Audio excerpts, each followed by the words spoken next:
بسم اللہ الرحمن الرحیم۔ حضرت عمر رضی اللہ عنہ نے ریشمی داڑیوں والا ایک جوڑا فروخت ہوتے دیکھا تو عرض کیا، یا رسول اللہ صلی اللہ علیہ وسلم، بہتر ہے کہ آپ اسے خرید لیں اور وفود سے ملاقات کے وقت اور جمعے کے دن اسے زیب تن کیا کریں۔ حضرت صلی اللہ علیہ وسلم نے فرمایا کہ اسے وہ پہنتا ہے جس کا آخرت میں کوئی حصہ نہیں ہوتا۔ اس کے بعد حضور اکرم صلی اللہ علیہ وسلم نے خود حضرت عمر رضی اللہ عنہ کے پاس ریشم کی داڑیوں والا ایک جوڑا حلہ بھیجا ہدیے کے طور پر۔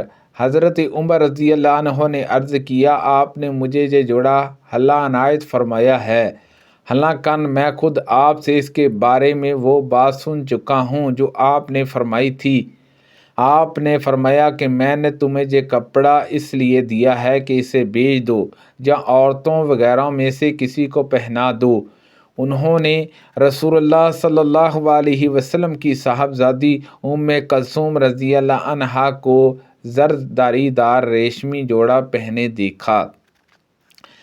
میں عمر رضی اللہ عنہ سے ان عورتوں کے بارے میں جنہوں نے نبی کریم صلی اللہ علیہ وسلم کے معاملے میں اتفاق کر لیا تھا پوچھنے کا ارادہ کرتا رہا، لیکن ان کا رعب سامنے آ جاتا تھا۔ ایک دن مکہ کے راستے میں ایک منزل پر قیام کیا اور پیپل کے درختوں میں وہ قضائے حاجت کے لیے تشریف لے گئے۔ جب قضائے حاجت سے فارغ ہو کر واپس تشریف لائے تو میں نے پوچھا، انہوں نے بتلایا کہ عائشہ اور حفصہ رضی اللہ عنہا ہیں۔ پھر کہا کہ جاہلیت میں ہم عورتوں کو کوئی حیثیت نہیں دیتے تھے۔ جب اسلام آیا اور اللہ تعالیٰ نے ان کا ذکر کیا اور ان کے حقوق مردوں پر بتائے، تب ہم نے جانا کہ ان کے بھی ہم پر کچھ حقوق ہیں، لیکن اب بھی ہم اپنے معاملات میں ان کا دخیل بننا پسند نہیں کرتے تھے۔ میرے اور میری بیوی میں کچھ گفتگو ہو گئی اور اس نے تیز و تند جواب مجھے دیا تو میں نے اس سے کہا، اچھا اب نوبت جہاں تک پہنچ گئی۔ اس نے کہا، تم مجھے یہ کہتے ہو اور تمہاری بیٹی نبی کریم صلی اللہ علیہ وسلم کو بھی تکلیف پہنچاتی ہے۔ میں اپنی بیٹی ام المومنین حفصہ کے پاس آیا اور اس سے کہا، میں تجھے تنبیہ کرتا ہوں کہ اللہ اور اس کے رسول کی نافرمانی کرے۔ حضور اکرم صلی اللہ علیہ وسلم کو تکلیف پہنچانے کے اس معاملے میں سب سے پہلے میں ہی حفصہ کے جہاں گیا۔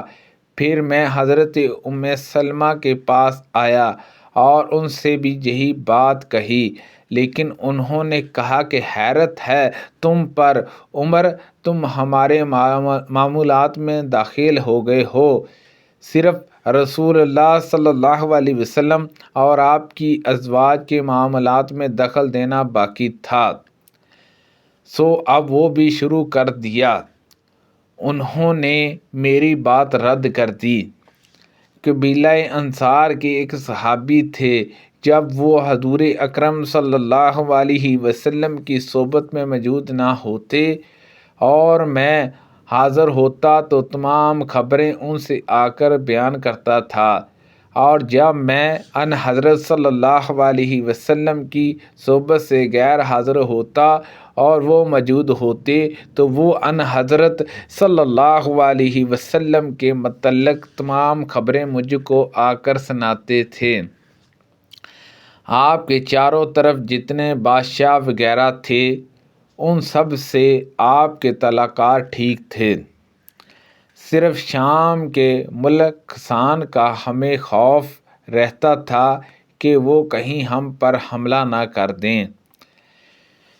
میں نے جو ہوش و حواس درست کیے تو وہی انصاری صحابی تھے اور کہہ رہے تھے کہ ایک حادثہ ہو گیا۔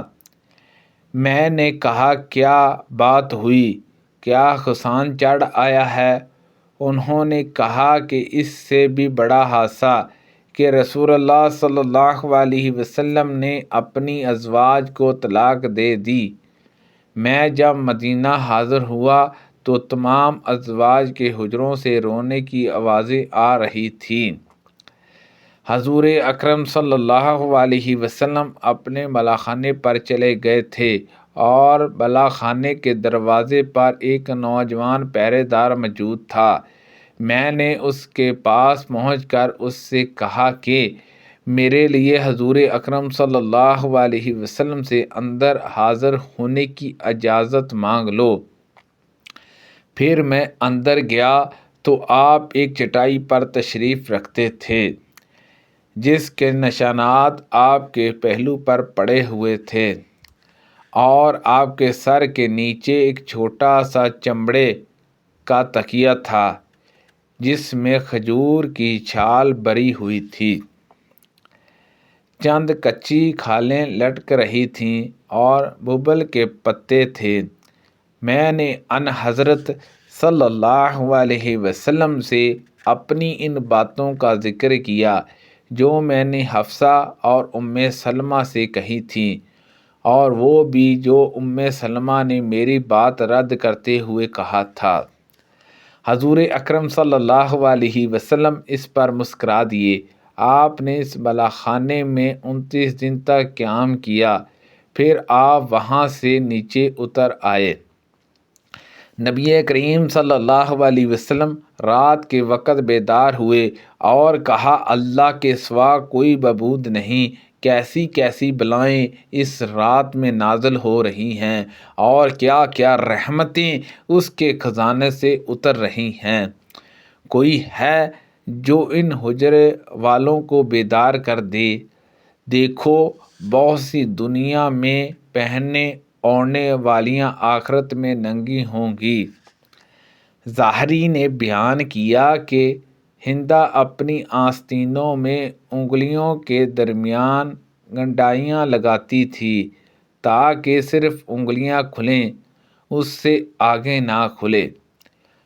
نبی کریم صلی اللہ علیہ وسلم نے اس سے منع فرمایا کہ کوئی مرد زعفران کے رنگ کا استعمال کرے۔ نبی کریم صلی اللہ علیہ وسلم میانہ قد تھے اور میں نے حضور اکرم صلی اللہ علیہ وسلم کو سرخ جوڑے میں دیکھا۔ آپ سے زیادہ خوبصورت کوئی چیز میں نے نہیں دیکھی۔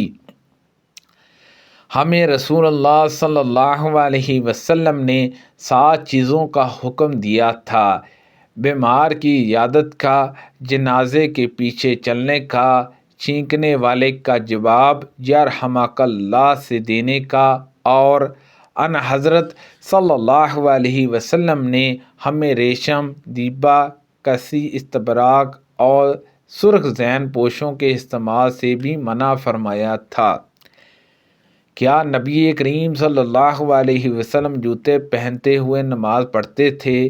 تو انہوں نے کہا کہ ہاں، میں آپ کو 4 ایسی چیزیں کرتے دیکھتا ہوں جو میں نے آپ کے کسی ساتھی کو کرتے نہیں دیکھا۔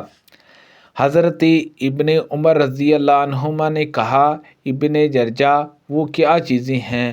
انہوں نے کہا کہ میں نے آپ کو دیکھا ہے کہ آپ خانہ کعبہ کے کسی کونے کو طواف میں ہاتھ نہیں لگاتے، صرف 2 ارکان یمنی یعنی صرف رکن یمنی اور حجر اسود کو چھوتے ہیں، اور میں نے آپ کو دیکھا ہے کہ آپ صاف زین کے چمڑے کا جوتا پہنتے ہیں، اور میں نے آپ کو دیکھا ہے کہ آپ اپنا کپڑا زرد رنگ سے رنگتے ہیں جہاں زرد خضاب لگاتے ہیں، اور میں نے آپ کو دیکھا کہ جب مکہ میں ہوتے ہیں تو سب لوگ تو ذی الحج کا چاند دیکھ کر احرام باندھ لیتے ہیں، لیکن آپ احرام نہیں باندھتے، بالکل ترویہ کے دن 8 ذی الحج کو کوئی احرام باندھتے ہیں۔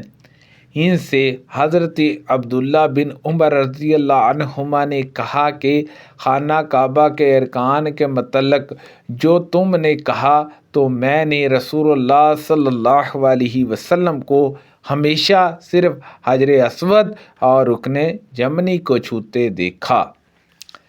صاف تری کے چمڑے کے جوتوں کے متعلق جو تم نے پوچھا تو میں نے دیکھا ہے کہ حضور اکرم صلی اللہ علیہ وسلم اسی چمڑے کا جوتا پہنتے تھے جس میں بال نہیں ہوتے تھے، اور آپ اس کو پہنے ہوئے وضو کرتے تھے، اس لیے میں بھی پسند کرتا ہوں کہ ایسا ہی جوتا استعمال کروں۔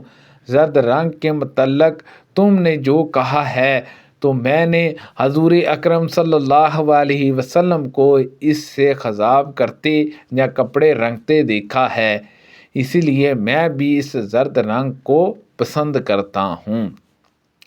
اور رہا احرام باندھنے کا مسئلہ، تو میں نے ان حضرت صلی اللہ علیہ وسلم کو دیکھا ہے کہ آپ اسی وقت احرام باندھتے جب اونٹ پر سوار ہو کر جانے لگتے۔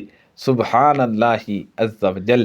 اللہ پاک سے دعا ہے کہ اللہ پاک ان حدیثوں پر عمل کرنے کی توفیق عطا فرمائے۔